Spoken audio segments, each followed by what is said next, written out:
What do you believe is the one thing everybody is here to do?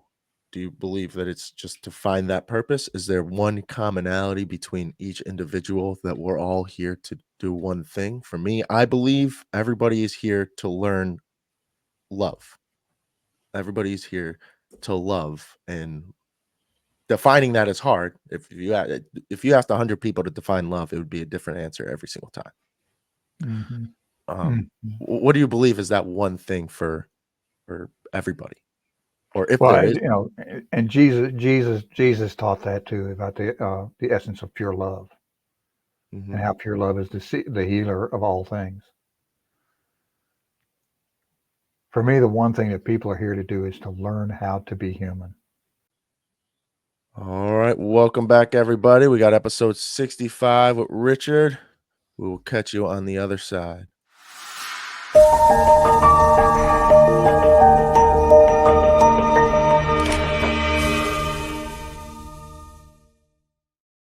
All right, so met Richard a while back um, online through the Hope Institute. We will leave the description below. Um, Him and Cheyenne Kramer, she's been helping me out quite a bit with her husband. Um, Known them for quite some time now. It's probably going on a year with Cheyenne. Richard was more recent, but Richard has a book. It's called Hope, Your Essence Navigation System, and I've been reading through. It's taken a while because it is a deep read. Um, I don't want to like compare it to like the Bible or something, but I would say I guess like Meditations by Marcus Aurelius. So when you sit down, or Jordan Peterson's 12 Rules for Life, when you sit down and read it, you have to sit down and read it. There's no extra stuff going on in the background. You're thinking very hard on it. So we're just gonna get into his background here, and I heard it a while back, and I'm excited to get back into it because it did touch me, and I'm sure it'll touch a lot of our audience here. So, Richard, welcome. How you doing today? I'm doing okay. The rain has finally stopped here in Reedville, Virginia, and the sun's shining, and life's good. All right, looks like you sent the rain our way, so I'll deal with it today. But yeah, man, you want to just go real quick into, I guess not real quick, but into your background and how you basically got to where you are today? Sure, and thank you for having me today. I think what you're doing is going to be fundamental to helping people with what they're dealing with. So, yeah, I was born in 1957 in Richmond, Virginia, and thought, at first we had a good family. My dad started drinking a lot and started abusing my mom a little bit, and we ended up homeless when I was like 5, with myself, my mom, and my sister Annie. And so we went through that process, and um, then as time went on, I was pretty rebellious and things like that because just you don't expect to have such a rough childhood starting out. I started experimenting with things when I was 13. My dad committed suicide, or I should say the right thing. I should say ended his life with suicide uh, when I was 14, and that pretty much defined my life for the next 30 or roughly 30 years. It took me that long to be able to dig back out of the rut that I was in uh, and forgive him and forgive myself for thinking the way I did about his death. So from the age of 14 on, and I was pretty much what they would call a rough kid. I did a lot of things to hurt people, and I hurt myself, and I got in some legal issues, some drug issues, some sexual identity issues, and came out okay. I married my wife in 1979. Had kids, and of course, I still wasn't fulfilled. I was still doing a lot of partying, a lot of not facing up to my grief, and so I never really grieved like I should over what happened with my dad. And so and my mom started coaching me a little bit in some spiritual things in the mid 90s, and I started to have this this connection with God, if you will. And she was helping me to understand the child within, what she called the child within, which is the person you were born to be before you're programmed out of it, to put it, mildly. And so In 1998, she and I, after she had a heart surgery, she had a really challenging heart surgery back then that nearly killed her, but she came out of it. Excuse me. And when she was in the ICU and they were still trying to figure out whether she was going to live or die or not. I let me back up a little bit. This is all very fundamental to what you need to understand about me because it's very powerful. At one point during her surgery, and she'd been in surgery for I guess about 8-9 hours or more, the surgeon came in and said, "Your mom's not going to make it." And we asked him why, and she said because her heart was so frail that it couldn't take the valve. And I said, "Well, is she still alive now?" And he said, "Yes." I said, "You go back down there and you tell her that if she pulls through, I'm going to take her to the mountains and we're going to be together for a while." And he went back. He said, "Okay, I'll try." He said, "I'll try it one more time." So he went back down there. He was able to save her. And she came back and she was in the ICU.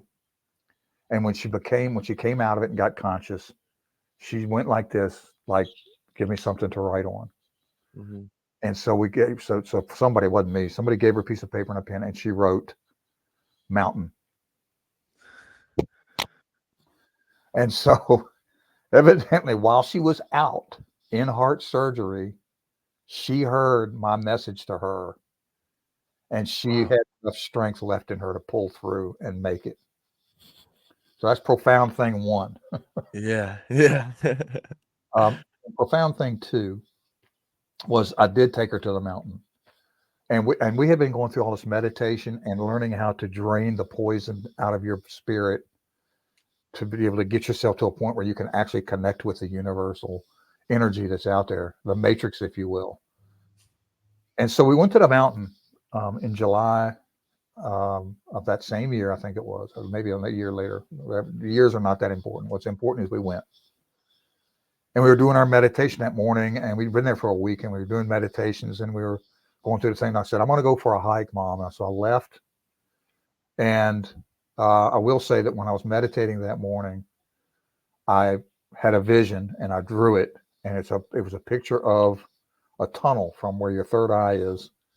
And I'm not a fluke here. I'm not crazy. Okay, this actually I was visioning, and I had a vision of a pink, like almost like an umbilical coming out of my eye and going up to the heavens, and I was seeing myself traverse inside that tunnel to the bright light of heaven, or whatever you would like to call it.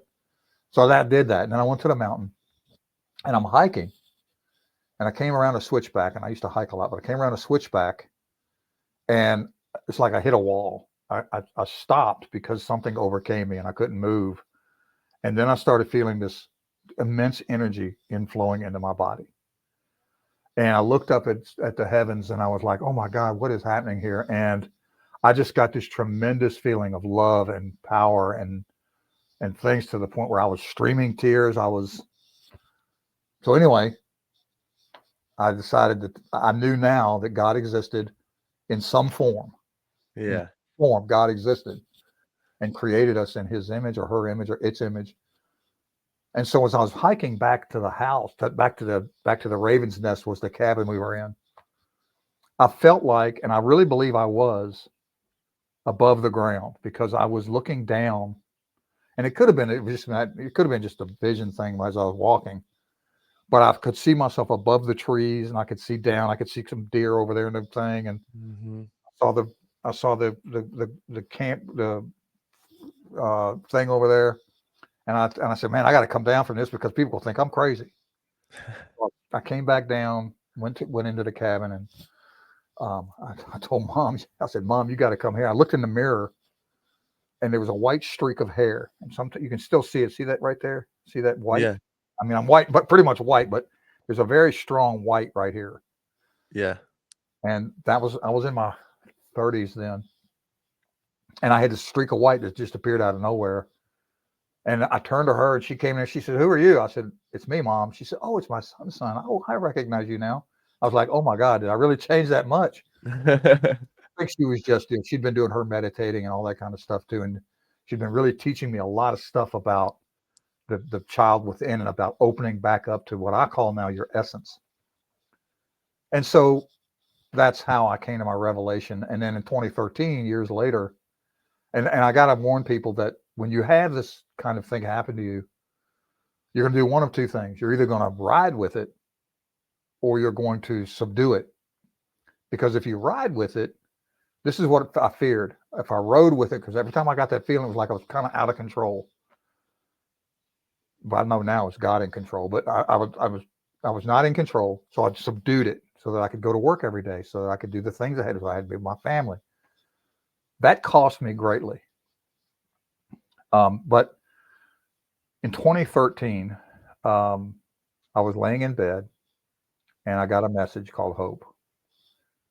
And shortly after that, I was told to go out and teach hope, to let people understand hope.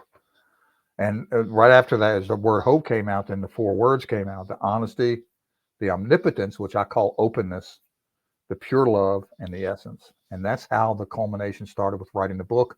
I sat for the next year, really pouring through all my knowledge and stuff. I joined a group called Neothink, which is a really grand new way of looking at our creation and about what we're here to do. Started the Hope Institute in 2017 because I started coaching people, but I started really quickly to realize that, and I was charging. I was trying to charge money for it. And I thought to myself, the people that really need this work can't pay for it. That's where I'm at. Yeah. Yeah, right. Yeah. Yeah. They Yep. can't pay for it. So I decided to set up the Hope Institute and create an environment where people can go and learn and be, and with no cost, and try to seek some donations so that I could get a little bit coming in. And that's kind of going okay. It's been there for a while now. Still working to bring people in, as I've talked to you about, and others. So um, the other piece of this, and I won't take too much more of your time with this, but You're the good. other piece of this is, as part of Hope, is how to build yourself a strategy and a plan to promote yourself as a human entity that's here to do what you were created to do. And we can talk more about that. I mean, you are created to be something in this lifetime, and you have to work to figure out what that is. And so when you get there, you got to move forward with it. But the thing I want to touch on is that there's, people talk about how money's the root of all evil and this kind of thing and that. Well, here's something I want to clarify here. We were given the ability to create great things, and business is one of those things. We can do the various things to make money: be a carpenter, be a plumber, be an architect, be a doctor. When it comes right down to it, you've got to get to a point where you can feel comfortable that you are taking care of yourself and your family, or whatever you need to take care of, while you are pursuing your life's purpose, your essence. And so lately I've been focusing on setting up some business models to help with that as well. So I'll let it go at that for now, and just that's it. That's my intro. Yeah. Okay. Yeah, incredible stuff. Seems like, yeah, everybody has a testimony, and the more people I have on, it seems like the more intense I realize everybody's is. Um, mine was, most people know, mine was, I had a gun to my head. I went through nine calls, and I didn't want to call my little brother. I was regretting calling him. I didn't already before calling him. I was like, I really don't want to do this, but there's no one else, and I didn't expect him to pick up, and he did, and that was when I realized, like, all right, there's something up there to keep me going here every single day. Like, I don't know what it is, and it took me about 2.5 years to finally turn to God. Like you said, you want to. This is common in a lot of people, especially now with social media. You want to suppress that. You don't want to step fully into that because you'll be seen as crazy. For some reason, that's the stigma we have around it, is you're crazy if you start believing in yourself more and start believing that there's a higher power believing in you.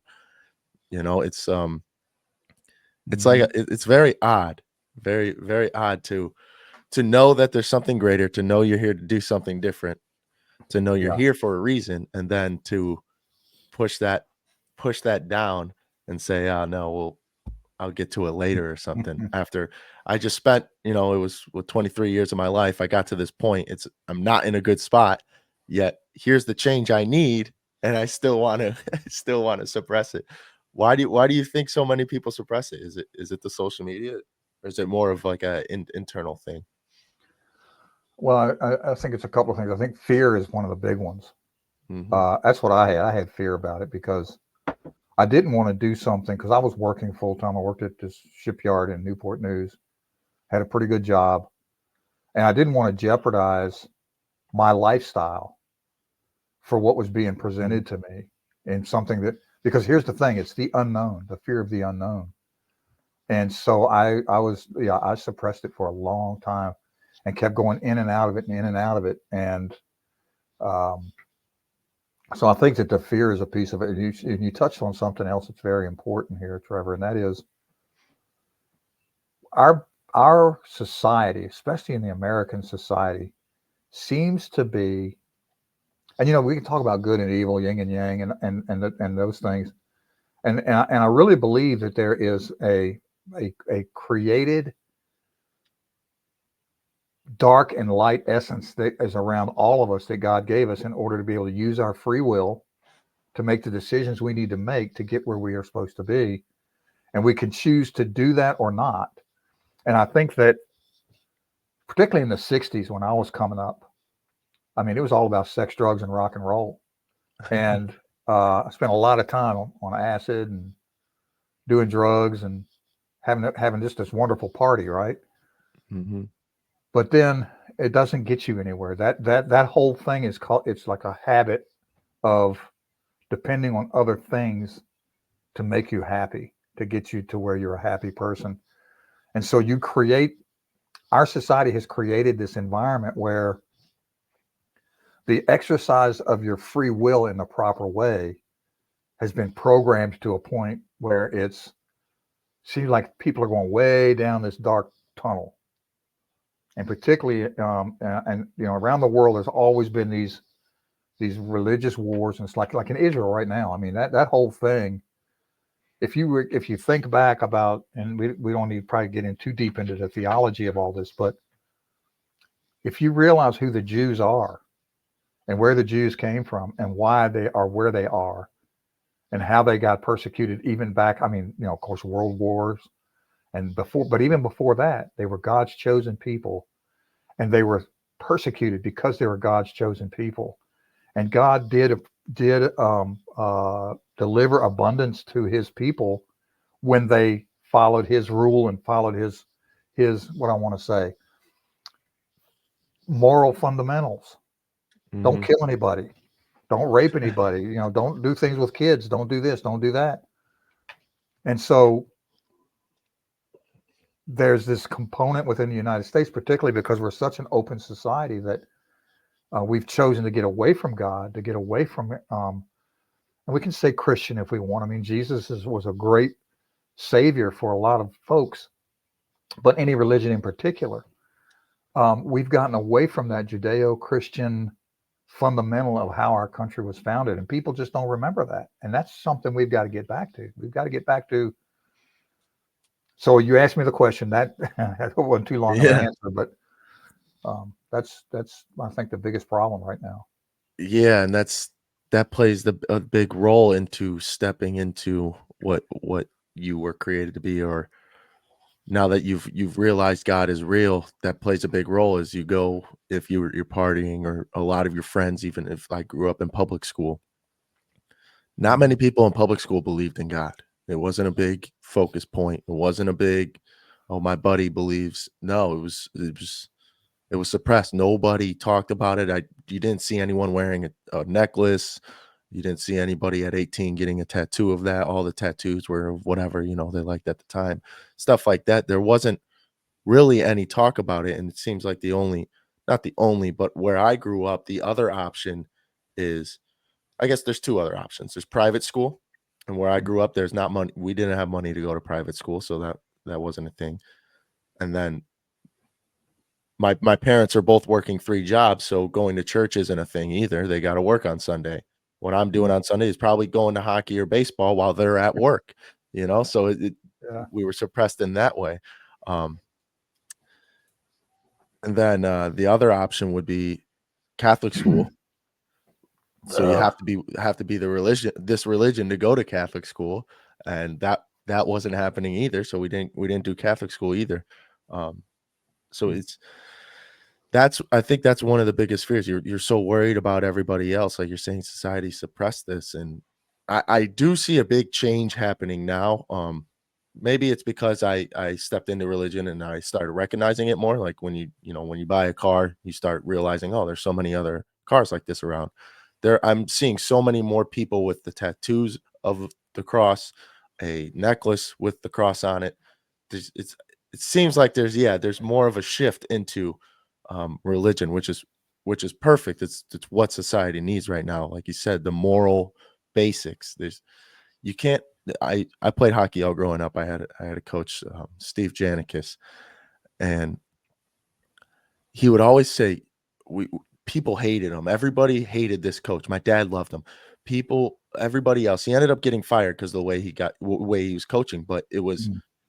you cannot have fun without fundamentals. You can't have fun without fundamentals, and that has stuck with me. Yeah, ever since age 10, I heard that, and Yeah. it's stuck with me for a while. But you touched on something else. Um, pe- this is something I've been dealing with a lot, is because I want to build out, my podcast. I want to build out a community, and I want to end up doing this full time. But before I can do that, I have to find financial stability in order to do that. Mhm. And I know not know for sure, but a lot of the people in this struggling space don't have the money to do that. People won't be able to support me in that way, so I have to veer off on another adventure to get the money to support support those people pretty much. So Yeah. I see it as I've gotten through the challenges. I'm still here in life, and now it is my one of my purposes is to work as hard as I can for the money for the others. That's I'm not, making all this money from me. I have no I'm living a nice life right now. I'm living at my parents'. Many people won't like that. I'm fine with it. I'm living with my parents. I have a car. I could go to the gym.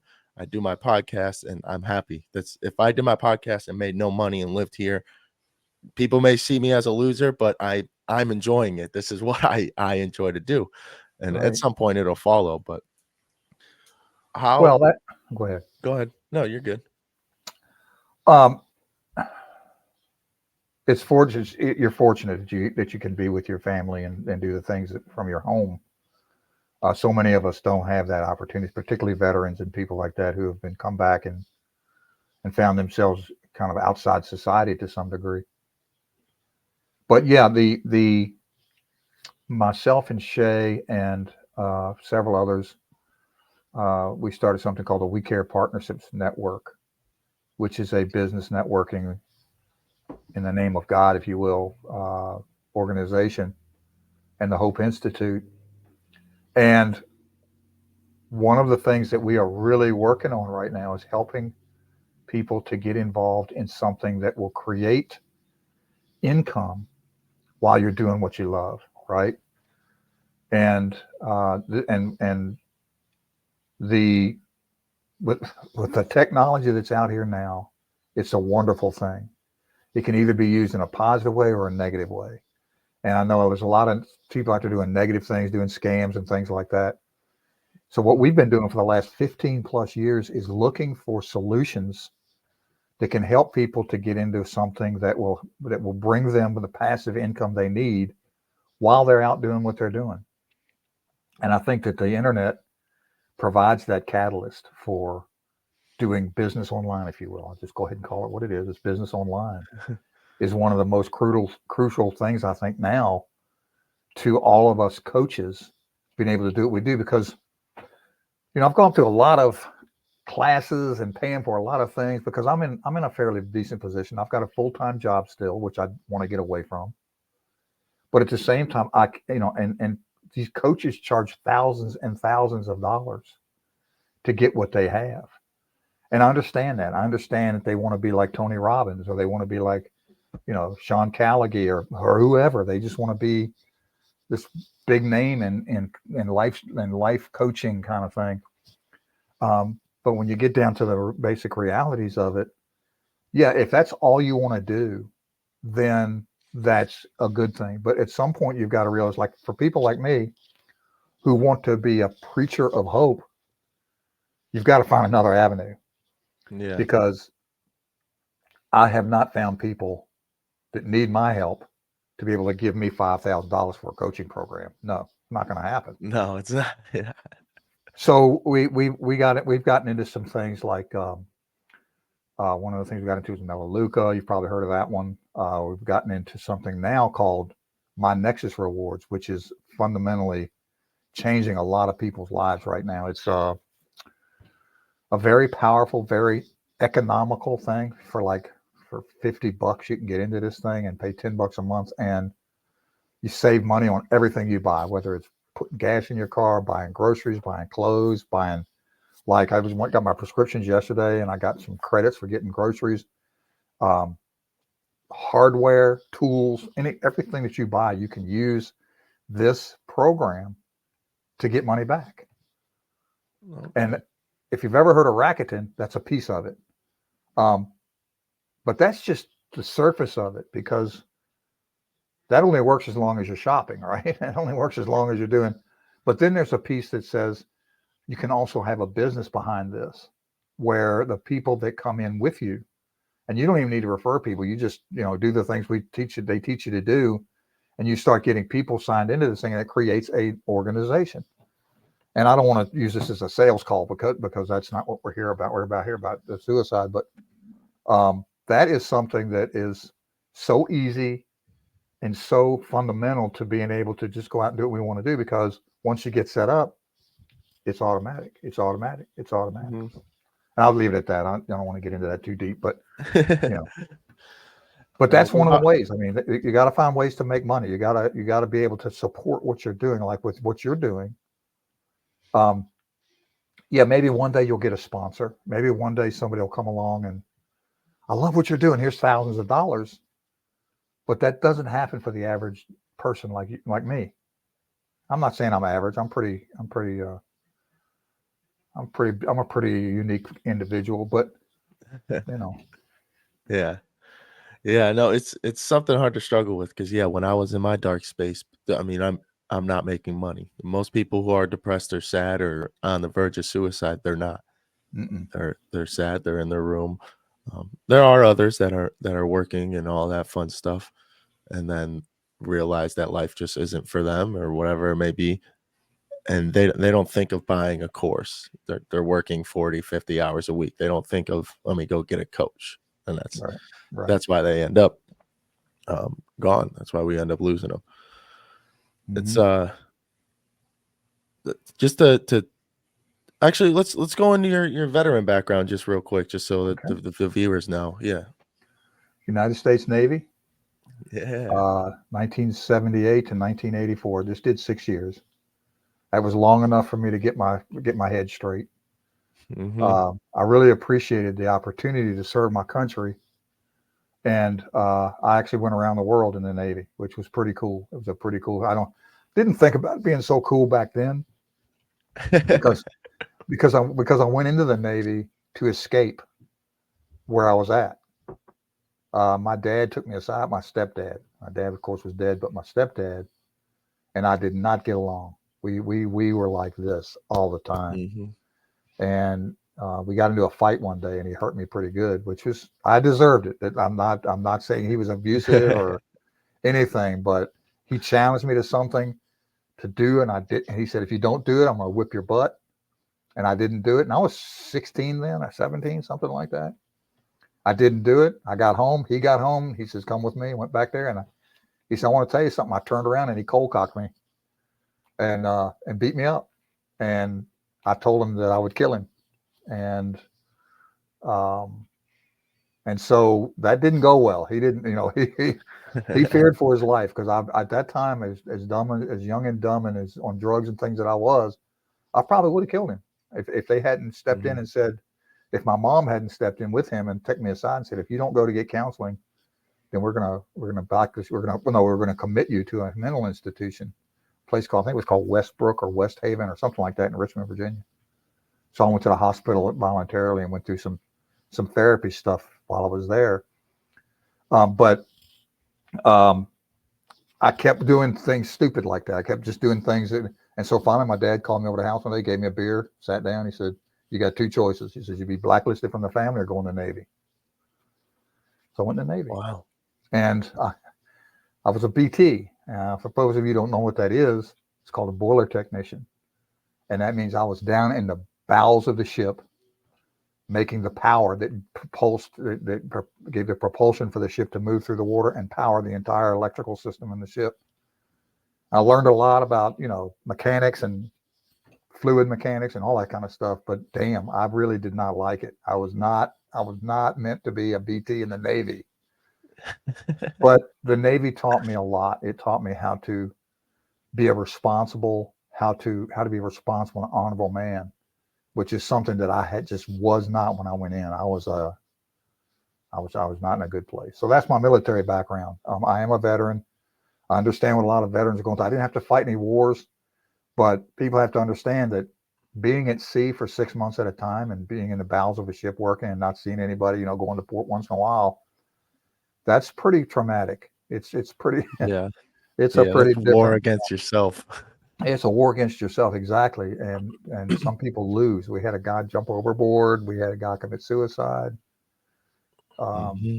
it was pretty bad. This one dude, man, his name was Woodfin, and he was a machinist mate. And he got word that his wife was leaving him when we were on our deployment.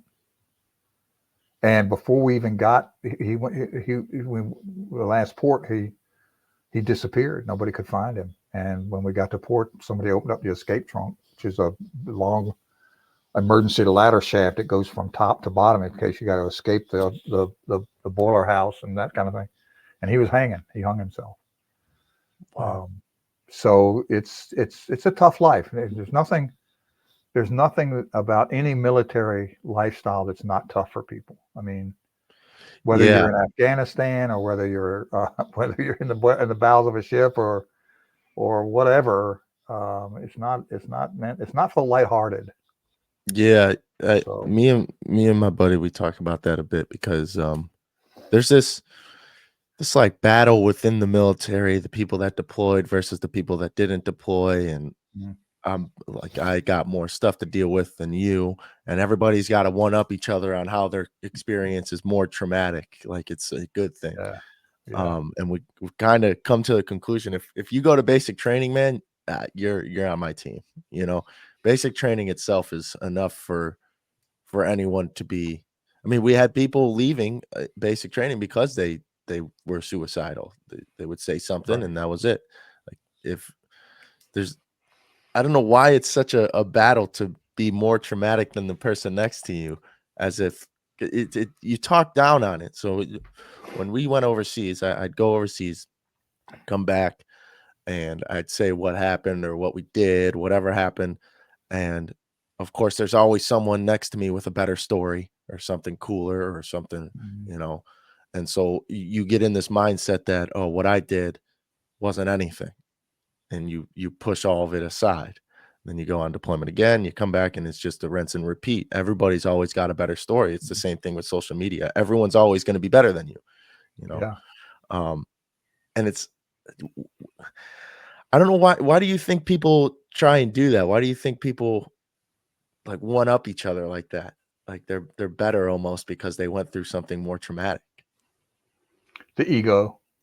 It's Yeah. your ego. It's everybody has this thing, this demon called an ego, and feeding that ego is how some people survive and flourish. Um, and it's you know it's just like when I was growing up, right? Not being in the military necessarily, but being on the street, right? Whoever could do the most damage Hmm. was thought of as the guy to look up to. Right. So like when you're in a gang, right? And this is I think why gangs are so prevalent and so successful, if you want to call them that, in bringing young people in, is because they give them an opportunity to build their ego by going out and doing ruthless things to other humans.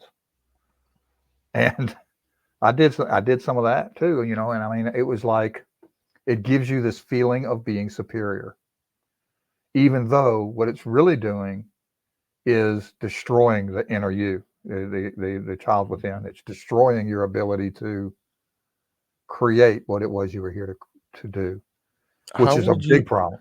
Huh? Yeah, how would you describe ego? Because I'm battling it still. Everybody's Yeah, a lot of people are still battling it, especially people my age. Mhm. How would you describe ego? Like if you had to create your own definition in Webster. Feeding the ego is that part of you that makes you feel important, that makes you feel superior. Um, that's the ego. It's the subconscious within you that wants you to be better than the people around you, to be able to get more attention in a lot of cases. That's the kind of a short definition. I could go into a lot about ego. Um, there's a guy named Eckhart Tolle who wrote several books about the ego. It would be good for people to read and learn about, really diving into that. Uh, when you can shed the need to build your ego, then you are just you. Um, but that's an important piece of what you have to do to overcome the things you're facing right now. Um, when people say that's your ego coming out, um, it's because, and some. Well, let me clarify a couple of things here. Sometimes people will confuse ego with success. Okay, you can be successful without having to feed this monster called ego. Um, you figure out who it is you're supposed to be, and then you grow with that. And in a lot of cases, people will think that's ego coming out. People like, um, I don't know, maybe Tony Robbins and some other coaches that are out there figured this out a long time ago, that your ego will kill you, Mhm. because you cannot ever, it's almost like you're trying to be God. It's almost like you're trying to be superior to the creator who brought you here. And if you continue to strive in that way, you'll never be successful. You'll just be, you may look successful, but inside you're just dying and withering away. Pride is different from ego. Honor is different from ego. Um, Integrity is different from ego. There are things that you should strive for that, make you feel good about yourself, but don't necessarily feel like, I think ego is maybe given a bad rap to some degree because everybody has an ego, Yeah. and so it's just that you have to understand the difference between the positive aspects of leveraging your ego to be that which you were created to be. Yeah, I was just gonna bring up I listening to a little Michael Jordan stuff, and Uh, a lot of people can confuse, his ego with his deep, deep, deep self-belief and self-confidence. yeah, that's Um, not ego. yeah, the man knew he was gonna win. The man knew he could create a team. He knew he Mm, was gonna be the greatest, and it's a little different, than ego when you and because I'm struggling self-belief and self-doubt. I battle that every single day, my mind against my mind, and I'm just trying to piece together some tips and tricks to beat it every day because I could yes. beat it one day, then the next day I wake up, here it is back again. I'm fighting my self-belief. And I One of the think things, Go ahead. I think that people, um, particularly people who are struggling right now with staying on this world, is affirmations, and understanding what the power of the affirmation is in your life. Michael Jordan didn't become the great he was because he doubted whether he could make the jump shot or not. He made the jump shot. Yeah. That's his mindset. He looks out there and it's at the foul line. He's looking at her. He's looking at wherever. I made that jump shot. Swoosh. Yeah. Because he believed so strongly that that he was going to make that jump shot. He didn't say, I hope I make this jump shot, or I think I'll make this jump shot. I made that damn jump shot. Mm-hmm. And so when you have that mindset, it's kind of like with me and having the affirmation that I am a successful life coach. I am a hope minister. And when I use those affirmations, I can feel God's power in me right now. Even now, as we're speaking right now, God's power is coming into me right now. As I say, I am hope. I am, and it's coursing through me right now. It's Yeah. an actual, tangible feeling you get. And Trevor, I hope you're getting that too. I mean, when you are on these podcasts and you're talking to veterans, you're talking to people who are thinking about ending it, and you say the things that you know you were meant to say, you should be getting an amazing amount of energy and love coming into your being when you're promoting and doing those things. Yeah. I typically end up with chills just about every episode through whether Yeah, someone else says it or whether I say it, it ends up resonating with me. means you're on the right path, my friend. That's what that I, means. yeah, it feels good. I appreciate that. It's to battle it a little bit, because you go from being, suicidal and self-doubt, self-belief, all that, and you're going against yourself to something like that. It's a completely new world, um, to where you don't want to believe it, almost, because you're like, this, it doesn't make sense to me. I didn't live this way for the past 25 years of my life. What makes me think I can live it now? What makes me think, just saying these words, yeah, I feel it, but it's almost like, it's I guess uncommon territory for you, so you Mhm. don't know how to deal with it, is one of the biggest things. So you end up going back, you suppress it and you go back, and Yeah, you look in the mirror and you say, I am a successful mentor. I am changing lives. there you go. And even when I was texting someone yesterday, um, and when I said, she asked who I was, Hmm. and I said, I am Trevor Blazek, and I am here to change lives. And Ooh. even texting that was, it felt, you feel delusional almost, Right. like, Exactly. Yeah. and this is a common thing. A lot of people, I'm in the Twitter space, we got 4 people on Twitter watching. This is a common theme, is you have to be delusional. People aren't going to believe you. The only person that's going to believe you is yourself. You have to believe yourself, because no one else is going to put this amount of belief into you other than you. There isn't Hmm. another person out there. No one's going to be like, oh, I love Trevor so much, I'm going to believe in him more than I believe in me. It's not going to happen. No one's here to come and save you. You have to start believing, and you have to start, you become delusional in a sense.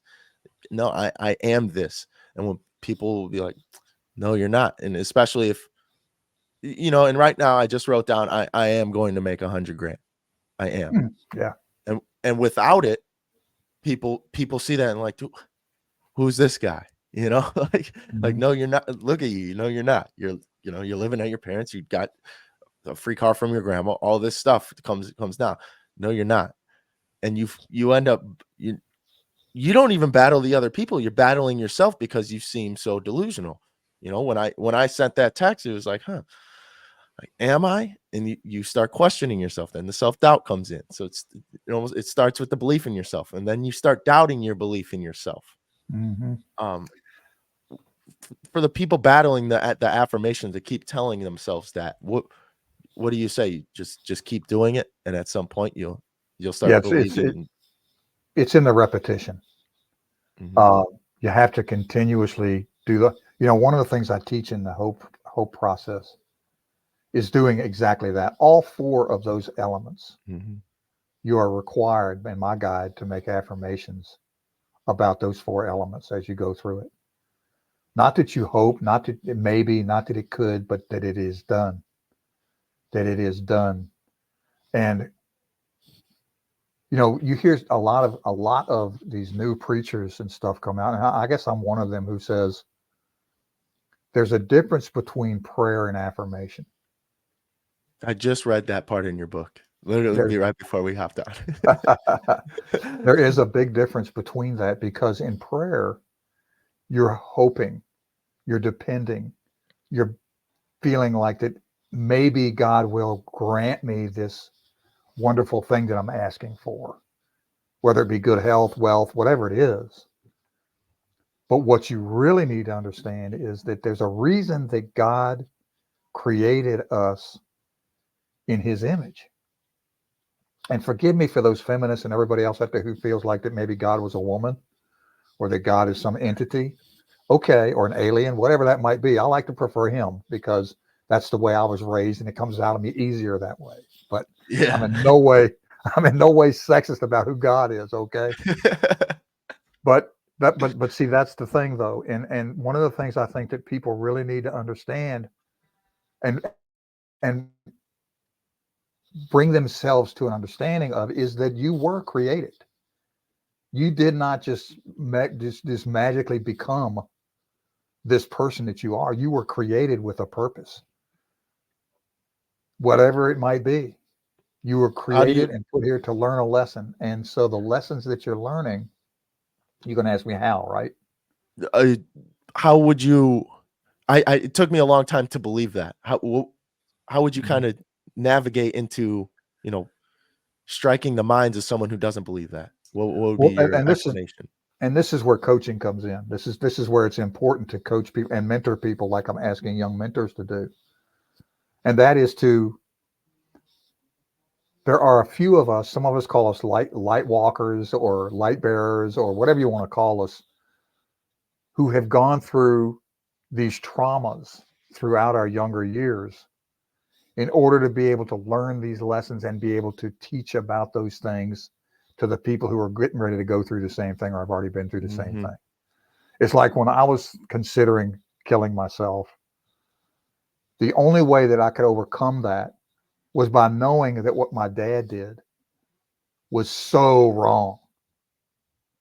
It was so, you know, I know that he thought he was doing a good thing because he was a burden on everybody. He was a drunk. He was in physical bad condition, that he was deteriorating, that he had done all these things in his life. So he shot himself. But what he didn't realize was that there are people on the other side of that who will be permanently damaged, Mhm. who will be permanently, you don't get away from that. You don't losing someone to suicide. You don't. You forgive them. Yeah, eventually, hopefully you'll forgive them. And hopefully you'll forgive yourself for feeling like you were part of the problem that they had. But but but what my point in this answer and question is that we're all here to learn lessons.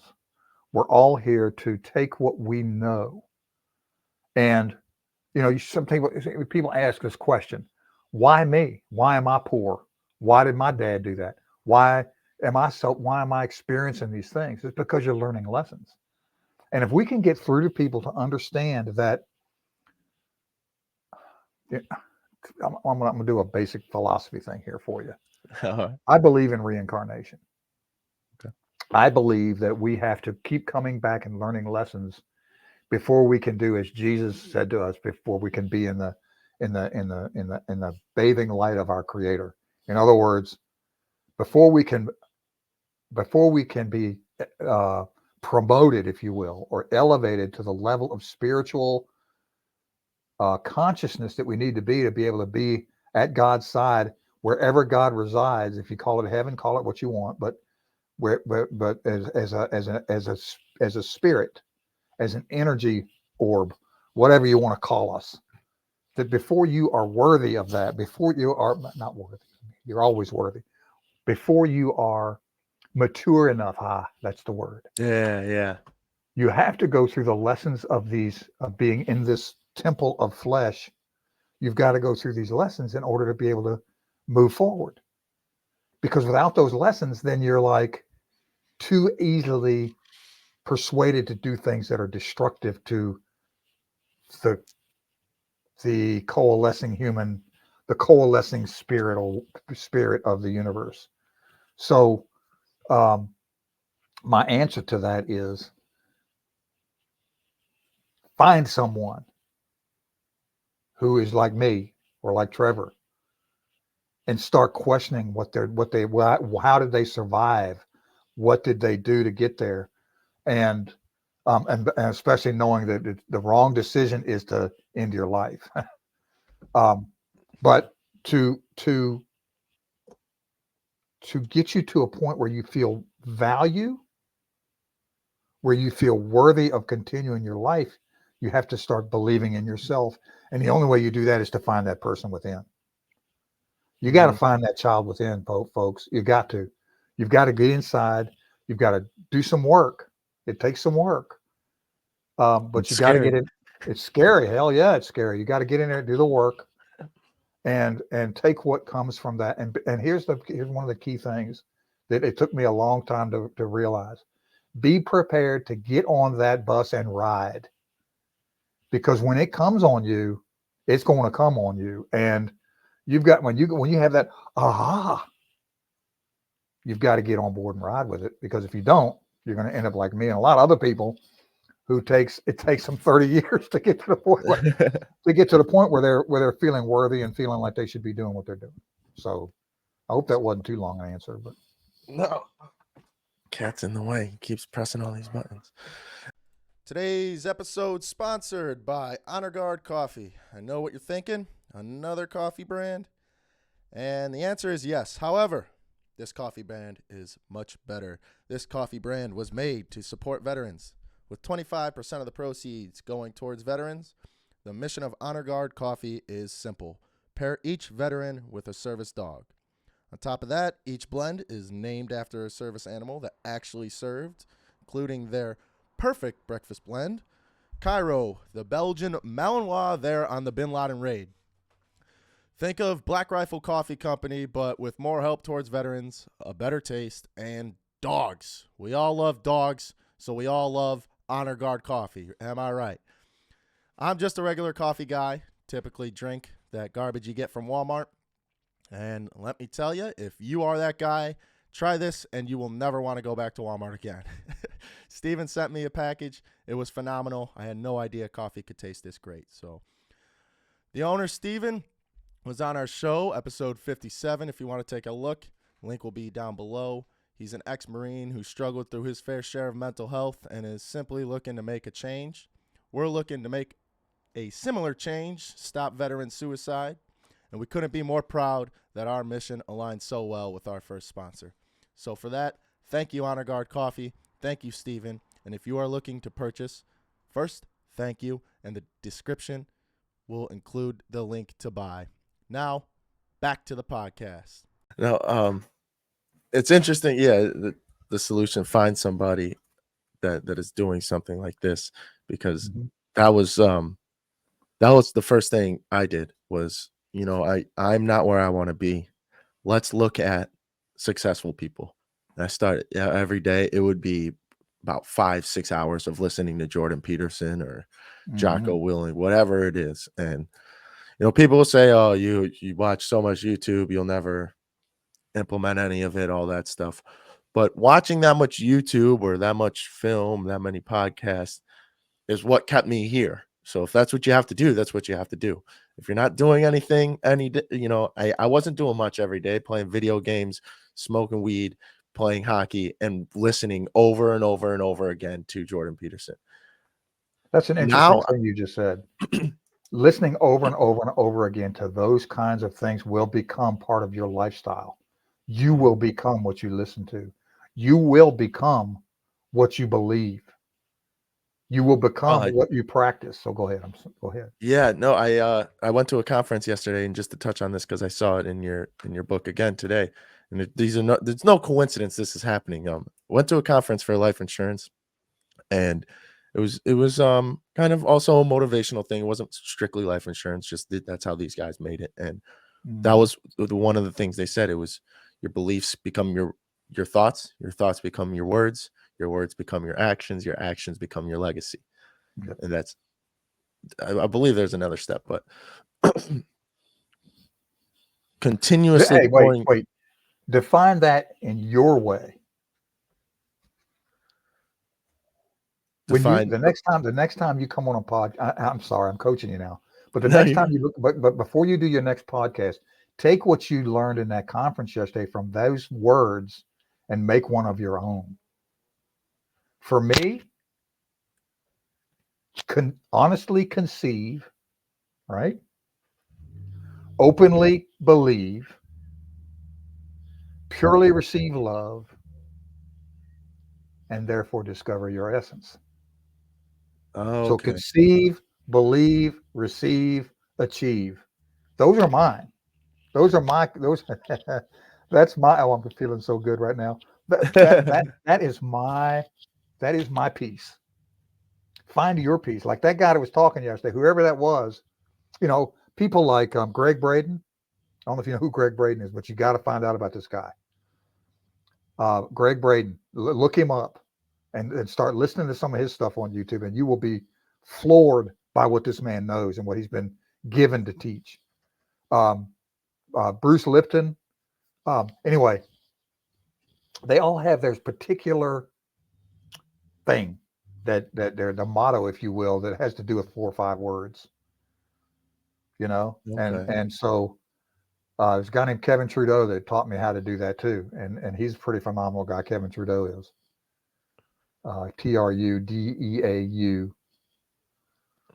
Okay. and he got put in prison because of his beliefs. Really? He did nothing wrong. Understand? He didn't kill anybody. He wasn't selling drugs. He didn't. He didn't do anything except for say that my system can cure cancer. Oh, okay. Because he didn't have it approved by the FDA, they wanted to fine him $10 million. He said, I'm not paying it. And so because he didn't pay it, they put him in prison for a few years. Wow. Yeah. See, that's what I'm So saying. That's that delusional piece. That's mhm. people are going to attack you. People will still continue to try and push you down, and that's But that's and that it's you can sad. expect that. And that's why we need groups of us. Right. We've got to have groups of us who Communities. are awakening to the light and be able to hold each other together. Right. Because trust me when I tell you, I'm 66 and a half years old. Without a support network in the work we're doing, you will fall. You will fall backwards. You will fall backwards. It's the overwhelming, and if you I hope you don't mind me using the word evil, the overwhelming evil that is around us right now is putting a dark cloud over everything that we believe in, everything that we were, you know, you brought up school a little while ago. Do they even say the Pledge of Allegiance in school anymore? No. I pledge allegiance No. to the flag of the United States of America, which it No. stands one nation under God, indivisible, with liberty and justice for all. We used to say that every single morning in homeroom. Yeah. Yeah, us too. You stand up and there'd be people not standing up, and that would just get under my skin. Yeah, Um, it's yeah, got to be one of the reasons I ended up joining the military, I'm sure. yeah, yeah. 'Cause- God and Yeah. country, man. Yeah. Yeah, it's hard to these are big, huge, life-changing topics and lessons, and it's hard to get into it when you're at the bottom. But Mhm. like I said, and even what Alcohol Anonymous, recognizing there's a problem is step one. So when you recognize it's a problem and then you get overwhelmed with all this information, it's it's either overwhelm yourself with this good information, or like you said, you're going to be overwhelmed by evil every single day, every Mhm. second, every hour. No matter what, when you go to work, there'll be people complaining, and now that you're this optimist who sees more in life, you're going to be overwhelmed by that. So you get to choose. You literally get to choose. God gave you free will, like you said. You choose the good or you choose the evil. Absolutely. Um, this is just kind of more of a philosophy question, and it's been brought up to me a couple times now. Do you believe people are born inherently good or evil?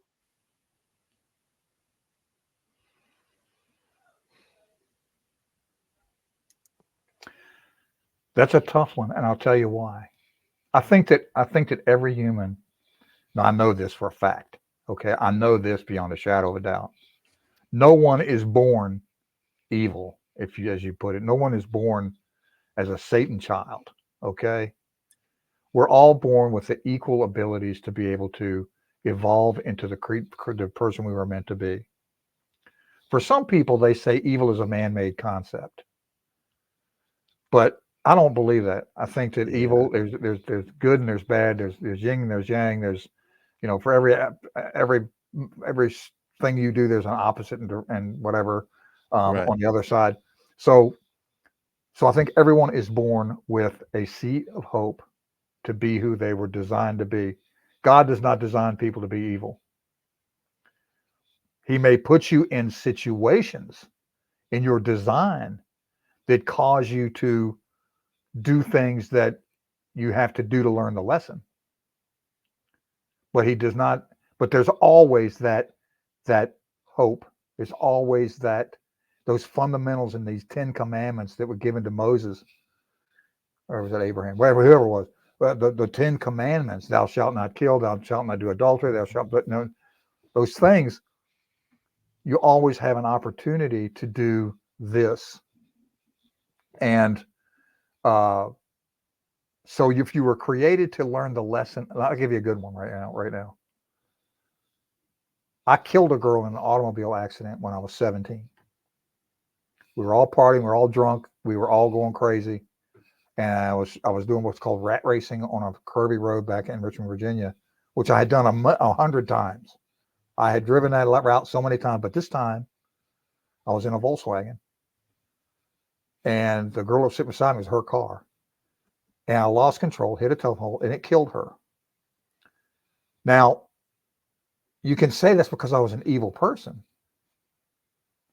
Or you can say that this kid needed to learn a lesson. Right. This kid needed to know what it feels like to take a life. So if God and I, as my spirit self, were sitting at our conference table up in wherever we were, deciding what I needed to learn in this lifetime, that was one of them. Learn about what it means to take a life. And for me, I Yeah. took a life in a more sublime way of, I hit a tree or a telephone pole and it killed her, right? That was maybe easier to live with than taking and pulling the trigger and shooting somebody between the eyes. Right. But soldiers learned that lesson of taking a life because they were meant to experience that in this lifetime. If you can accept that concept, then you're going to be okay. But you have to also understand that the reason you have free will is so that when you do something that's dark like that, you can come out of it or keep going. So that's Yeah. what I believe when it comes down to being evil or good. Everything that you do has a yin and a yang to it. Everything you do. Take business, for example. Here's a good one. Here's a great one. Business people. For all of you business people out there, if you start a business with the idea that you are going to do good for humanity, that the service or product that you're bringing to the table will help people, and you continue with that belief, then you are going to be in a light of goodness and greatness in your business. And I'm not going to mention any names, but there's one individual comes to my mind immediately when I say that. And I'm not going to say his name because people hate him because he's been so good and so successful. Or you can say, I'm going into business because I want to feed my ego. I want to be better than the next guy. I want to rip people off to get rich.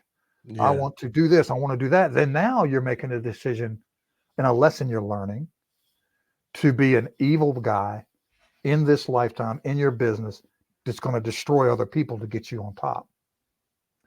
And that's a valuable lesson that people learn. And hopefully when they're done and they die and they come back and repeat that, because you're going to have to repeat that lesson. You can't go through these things and do these awful things to people and then expect yourself not to have to come back and relive that shit again and learn how to get it right. Yeah. So, uh, You ask a very serious question about is do I believe that evil that there is evil, and that it's man made or whether it's a part of being. It's a part of being. Yeah, yeah, like you said, yin and yang. Yeah. Like when you're, I like to say, yeah, you cannot experience the highs at full capacity until you've experienced the lows at full capacity. You don't know what it's like to be on top until you've been at the bottom. You could Hmm. think, and that was my thing. At my whole life, I never hit the bottom until I put a gun against my head. Never hit the bottom. I finally just realized this right now while talking about it, and this is why I like the podcast. I But love you, I, Trevor. I I love you, man. thank you, love you too, man. Because without this, I wouldn't have thought about this. But I didn't know how to really put it. My whole life, I wasn't sheltered. I was cultured. I grew up around people very very different than me. No one person was the same in my community, in my high school. No one person had the same family home. No one, there wasn't a common theme anywhere. And so I didn't really know what to say. Well, am I sheltered? Um, I didn't experience anything traumatic, stuff like that. I didn't know how to get it out. But now I never hit a low. There was never a time in my life before the army and when I put the gun to my head where I hit a low. So I didn't know how good I had it. I didn't know how great it Mm. was to have a home with a family, a home where I could come home and I'm sharing a room with my brothers. I didn't know how great that was until I went and I was living by myself in the barracks.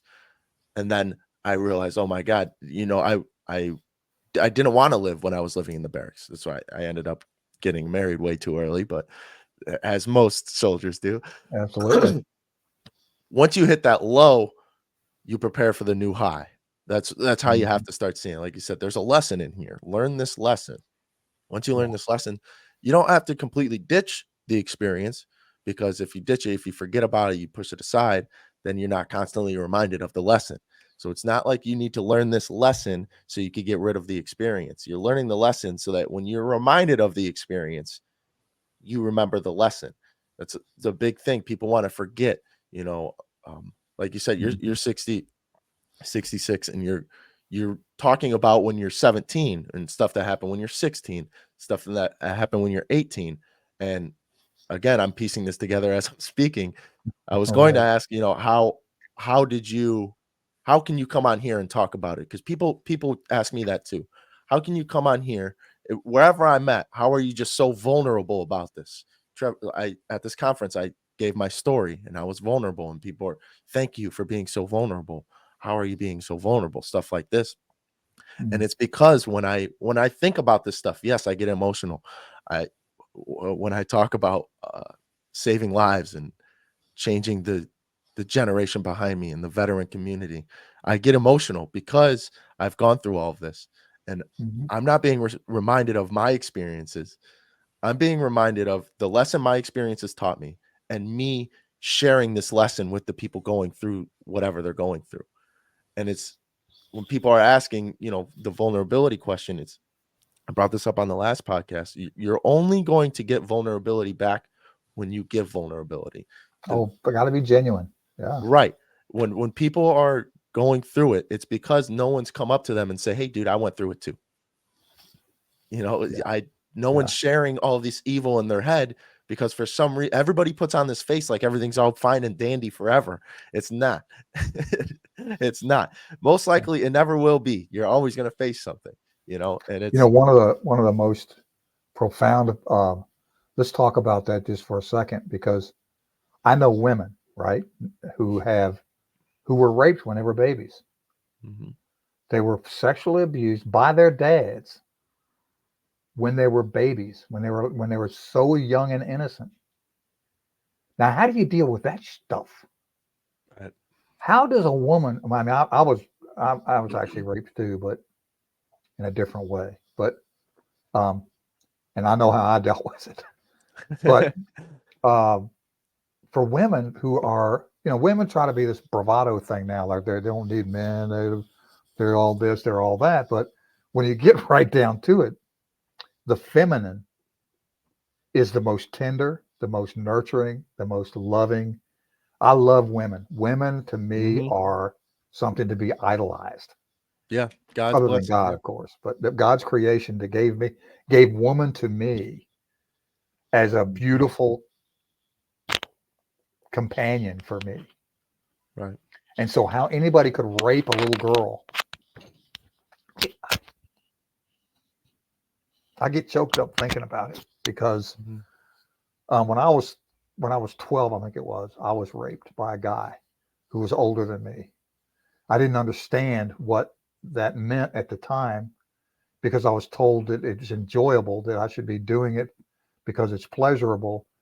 And it put me that right there, Trevor, that action by that guy took me on a journey that was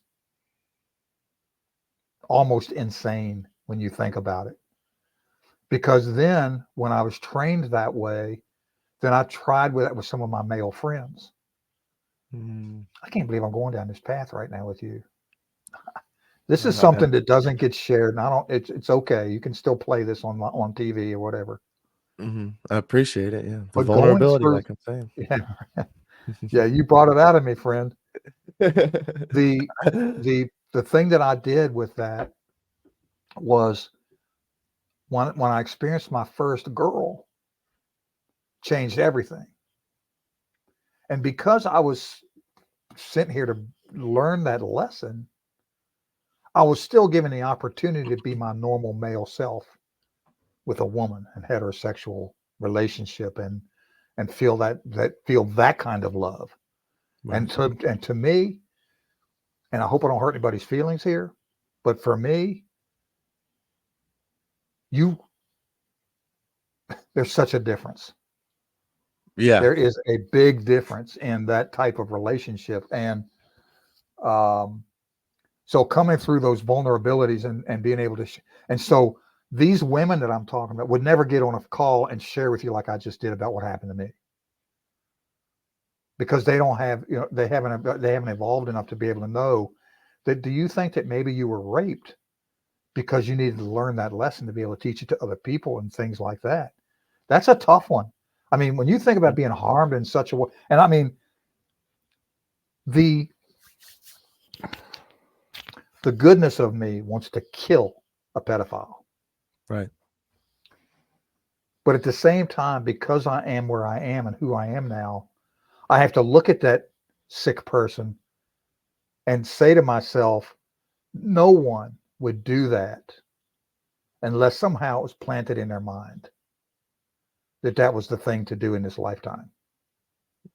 And so I forgive them. I would still shoot them. I would still do what I could to stop them. But I also at the same time understand that they're learning a lesson. So whoever is out there listening to this, if you're having those issues, you're having those challenges, think about that. Think about the fact that perhaps it was a lesson that needed to be taught in order for you to help prevent it happening in the future and go Yeah. forward with that. So there you go. That's all Yeah. I got, my dogs. No, you're good. Riley Gaines, she went on Joe Yeah, Rogan. Riley. Yeah.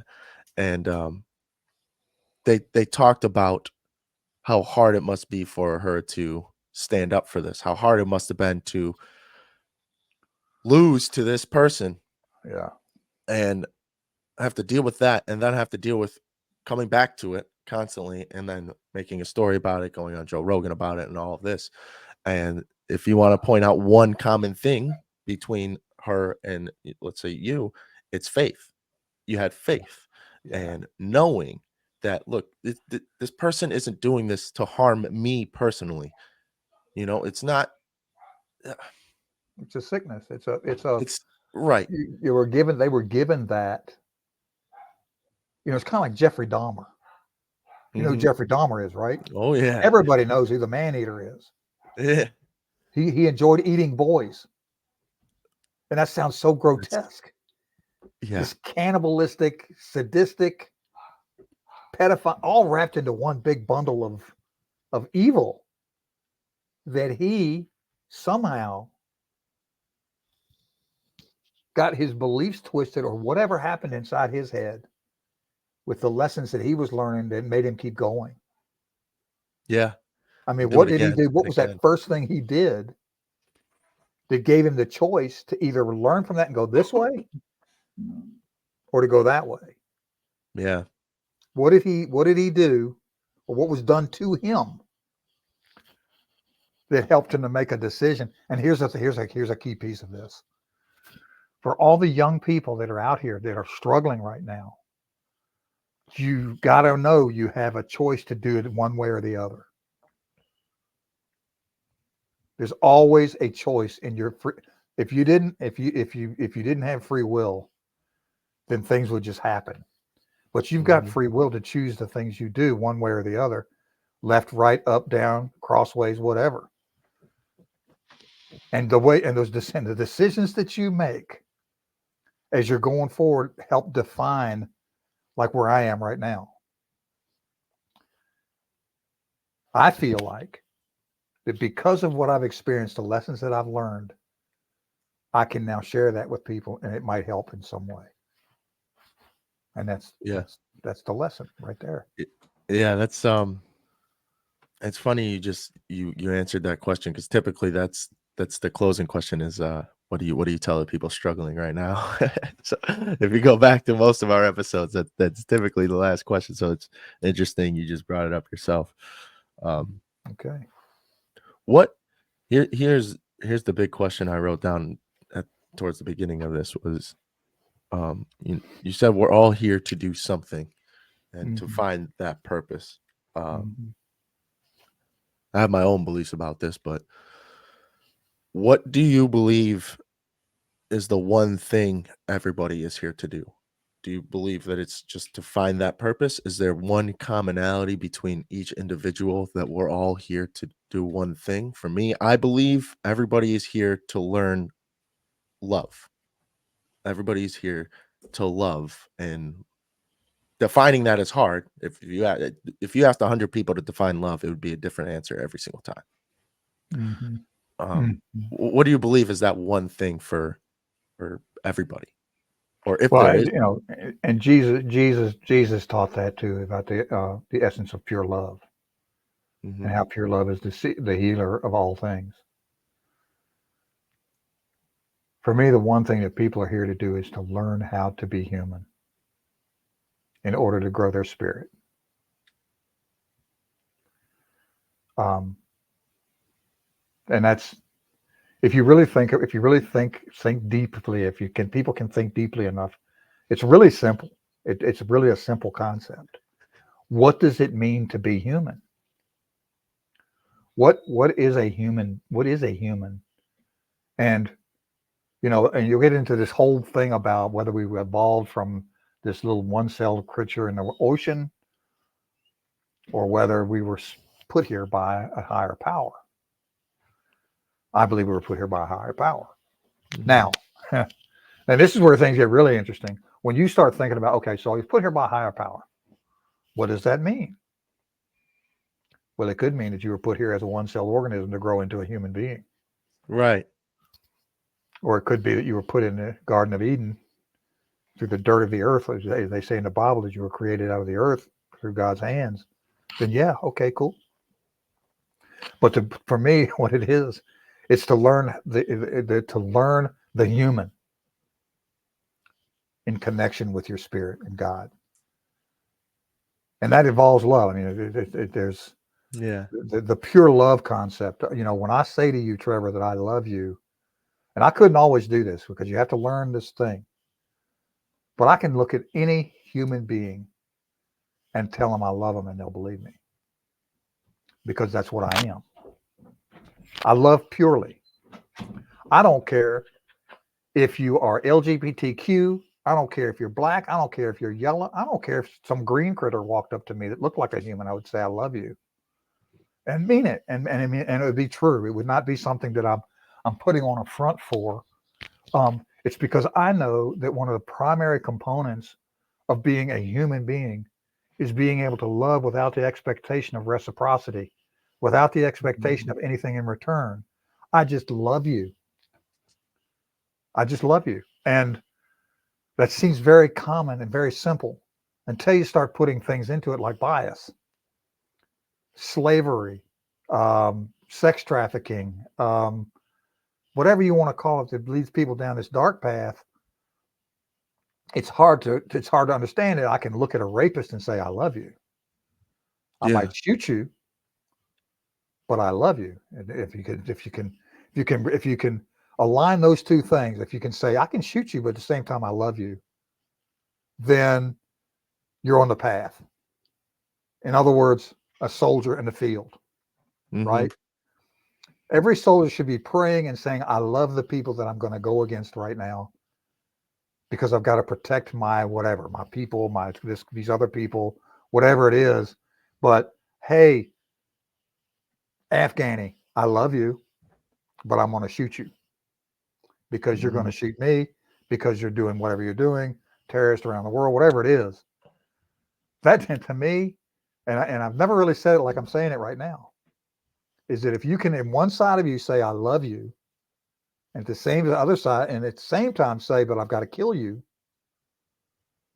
then you're solving one of the basic fundamental problems of the turmoil that goes on in knowing you've got to take a life, or the turmoil Mm-hmm. that goes on with coming back from war and going through PTSD, Mm-hmm. because you are of the belief that what you did was out of love. For everything you do is out of love. Now, we can malign that in a lot of ways. I mean, we can do things like, I'm a pedophile because I love you. No, um, you're a pedophile because you've got some kind of twisted process going on in your mind that makes you think that you're supposed to be doing things with kids. But I, as a police officer, as an investigator, can say I love you, but you're going to jail for the rest of your life. Mm-hmm. You see the concept? Yeah, I'm gonna have to rewatch this because like you said, I think it'll help a lot of soldiers coming home, and it's something that I battled with a big time when I came home. It was I couldn't believe that I went overseas, and I didn't kill anybody, but I participated and helped and aided the team that went and did that. Yeah. And when I came home, it was I tried to explain it to my parents because I ended up moving in here, and I didn't know how. It was it was just how I felt. It's like I don't know how I was able to just go over there, participate in the killing of others. When if I look at it now, who knows if I was born on that continent, I would have been where they were. Yeah. If I if we were born on the same if they were born here, would we be at a bar together? Would we Mm. be, and the man who shot bin Laden, there's a clip of him going around like this, and it's Mhm. like, I killed somebody, I killed multiple people, but was was that guy funny? I don't even know who that guy was. Was he a funny guy? Was he a comedian? Would we would have laughed at a bar together as a team? Would we would have, you know, maybe he would have been my podcast host instead of, whoever else comes out, and Right. you end up going down this little rabbit hole. Um, it's definitely a concept I'm going to have to look forward to learning because that is the chapter I'm on next in your book. So, Yeah, the uh, pure love piece of it is, and I don't want anyone to feel that any piece of the human concept that I put to you is any more important than the other one. mhm, Because honesty is another one that if I look at my wife and I say, I love you, but you look like shit, that's being honest, yeah, right? And a lot of times you have to struggle with that, because should I be honest with this person? Like, and the old funny thing about it, if a woman puts on a dress yeah, yeah, and she says, "How do I look, honey?" and she looks like shit, but you tell her you look wonderful in order to keep her getting into a conflict. yeah, Well, if you're honest about it, honey, don't wear that dress. Get go change your clothes. yeah, So that's a simple piece of it. But then the other honesty piece of it is when you look at what at what your honor is about and what your integrity is about, it's like the people that are going through PTSD, for example. I don't think I've gone through PTSD. I mean, I might have had some trauma from being raped and things like that, but I can't imagine how it must feel to be coming back from a battle like that or coming back from warfare like that and being able to honestly assess where you were. But you have Mm-hmm. to do it. You have to, part of the concept here is, in order to be a full human, you got to honestly assess where you are. What got me here? Why am I going through this trauma with the people that got killed, with the things that we did? And then how do I reconnect with God with this thing that I think is an atrocity? How do I reconnect with my omnipotence, my power of being like in the likeness of God?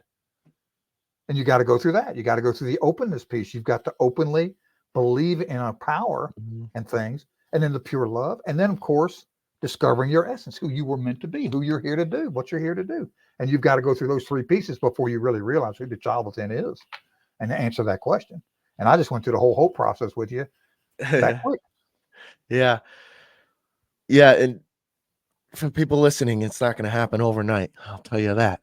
Um, No, no, it's um, one of the things, yeah, when I was watching all this Jordan Peterson, one of the things he said was the typical range of time it takes for you to get over some traumatic experience is 18 months. That's the average.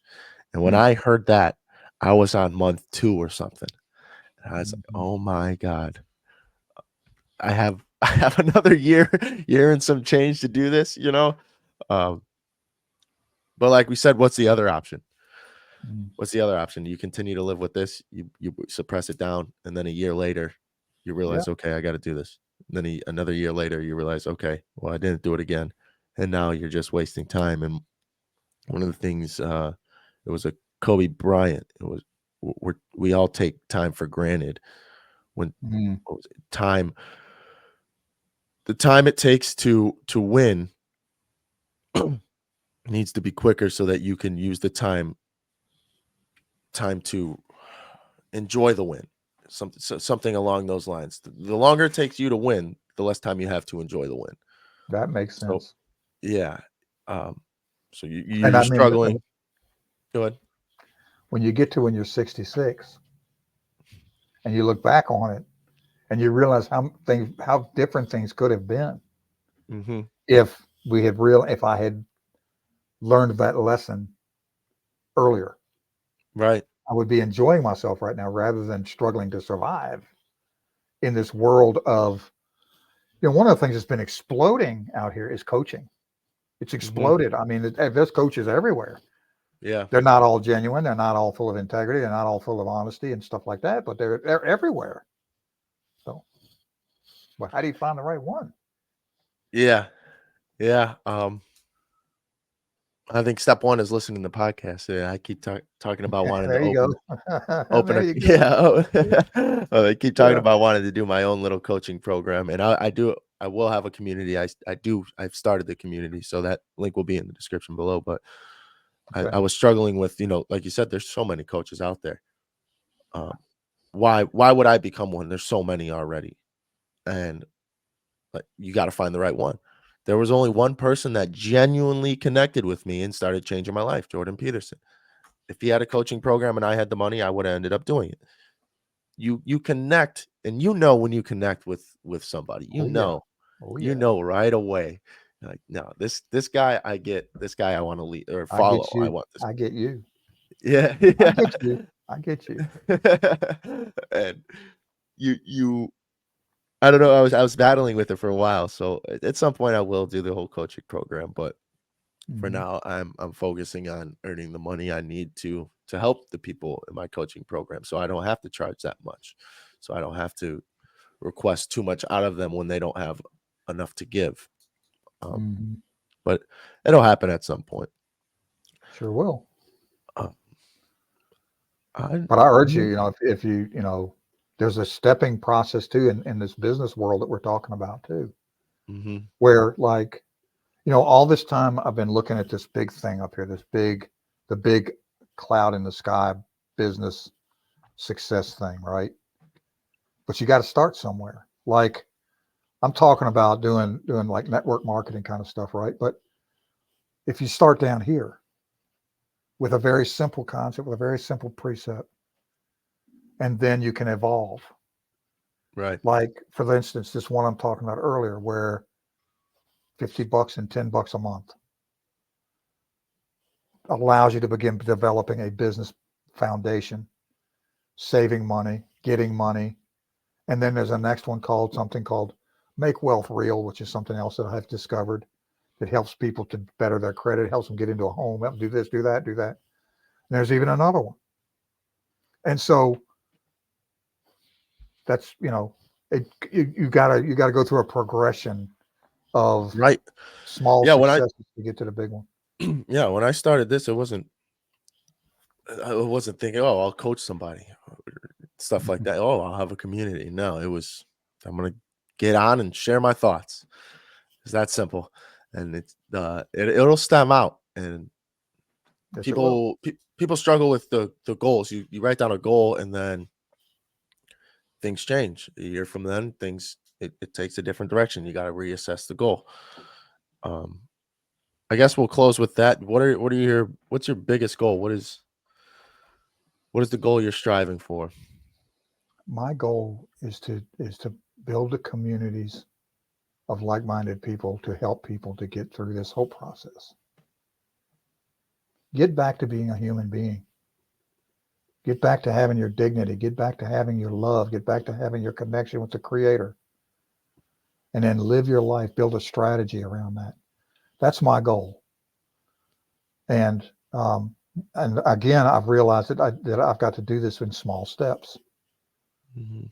But that is my goal: is to see that everyone does that. And if we can build communities that are built on those principles, then the things that we're finding happening in our government right now, the things that we're finding happening around the world right now, can be changed. The Mhm. paradigm shift will happen. That's my goal. Well, Rick, I appreciate you coming on. Um, Again, another one of my favorite episodes. Each episode, I say it at the end of every episode, but it only gets better. It seems like it only every single time it just gets better. Then For you're on the those right still path, here, my friend. yeah, You are on the right path if it's just getting better. yeah, it's only gonna get better. I appreciate that. For Yes, those sir. here, um, check out the last episode with Vegas, episode 64. He went through a buddy who committed suicide, and that Mm, was a fun one, very vulnerable one as well. Do all the fun stuff, like, comment, and subscribe, all that good stuff. And Rick, I will be getting through your book. I'll probably end up emailing you my thoughts and okay. everything about it. I am taking notes and all that. So um, Look forward to it. yeah, I look forward. Things are, like you said, things are changing in the right direction, slowly but surely. Take one step at a time.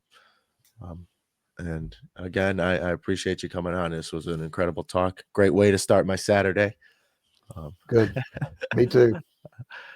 I'll be yep. smiling all day now. Yeah. No, it's it's that's why I love doing these. It's hard to, like I said, I want to go down the path of making money for everybody and doing that, but it's hard to steer away from this to focus on that, because every time I do one of these, it elevates me spiritually, mentally every single time. So it's hard to give up give up this time to go do that. It's kind of like a Absolutely. reminder, Oh, I you know. know. I know. Yeah. Yeah. But yeah, thank you, Rick. We'll talk again soon. I'll be emailing you, texting you, and all that good stuff. So catch you all Okay. on the Thank next you. episode. Bye. Bye.